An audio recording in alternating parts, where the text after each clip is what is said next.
Hey, everyone. Have you ever felt like your deepest wishes, the things you yearn for most in life, are just out of reach? Or maybe, has fear ever held you back from saying what truly needs to be said? Perhaps a past hurt still whispers in your ear, making you doubt every kind word? Or maybe, just maybe, you've had a nagging feeling, a suspicion that things aren't always as they seem? Think about that for a moment. What's that one thing weighing on your heart right now? Let me know where in the world you're watching from in the comments below. It's always amazing to see how far our stories can travel. And hey, if you're feeling this already, go ahead and tap that like button. It tells me we're connecting. And this story, well, it's especially for you. Yes, you. You know, it's funny how sometimes the loudest voices, the ones filled with fancy words and complicated ideas, don't really say much at all. They can sound impressive, sure, but do they truly touch your soul? Do they leave you with something real? Let's dive in and see what I mean. In the quiet town of Oakhaven lived two sisters, Willow and Hazel. Willow, the elder, was known for her eloquent speech. She could weave words like intricate tapestries, impressing everyone with her vast vocabulary and sophisticated arguments. People would gather around just to hear her speak, marveling at her intelligence and the way she could dissect any topic with such finesse.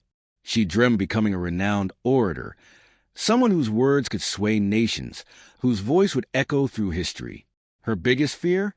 That her words would be seen as empty, all sound and no substance. This fear drove her to constantly seek more complex ways of expressing herself, sometimes losing the very essence of what she wanted to say. Hazel, on the other hand, was different. She was quiet, observing the world with gentle eyes. Her words were few, chosen carefully like precious stones. She worked in the town's small library, surrounded by stories, yet she rarely felt the need to add her own. Her desire was simple: to understand people, to connect with them on a deeper level, beyond the surface of polite conversation. Her pain stemmed from feeling misunderstood, often overlooked because she wasn't as outwardly expressive as her sister. She sometimes suspected that people thought she was simple-minded because she didn't use big words. One day, a wealthy businessman, Mr. Sterling, came to Oakhaven with a grand proposal. He wanted to build a large factory on the edge of town, promising prosperity and jobs for everyone. Willow, excited by the opportunity to use her persuasive skills, immediately championed the project. She spoke at town meetings, her voice ringing with confidence, outlining the economic benefits, the progress it would bring. She used charts and graphs, complex financial terms, painting a picture of a bright future filled with opportunity. The townsfolk listened, impressed by her articulate presentation.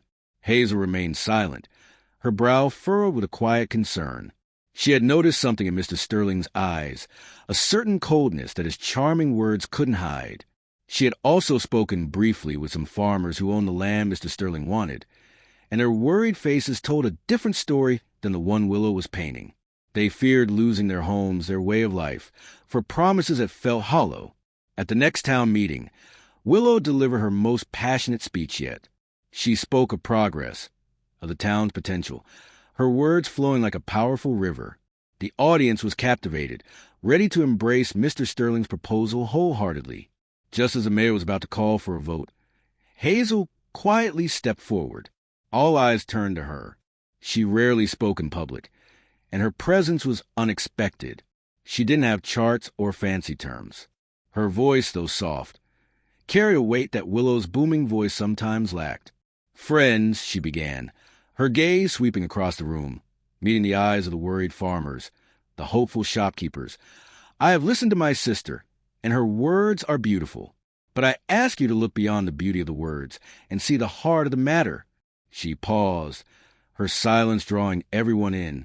Mr. Sterling speaks of progress. But whose progress is it? He speaks of jobs, but at what cost? Hazel then shared the concerns of the farmers, their fear of losing their land, the uncertainty of the promises made.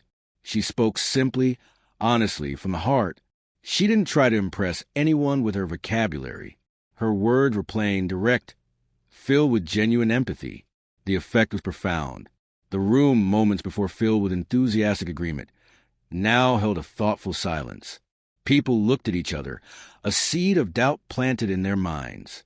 Mr. Sterling shifted uncomfortably, his practiced smile faltering. Willow watched her sister, a mix of confusion and a dawning understanding in her eyes.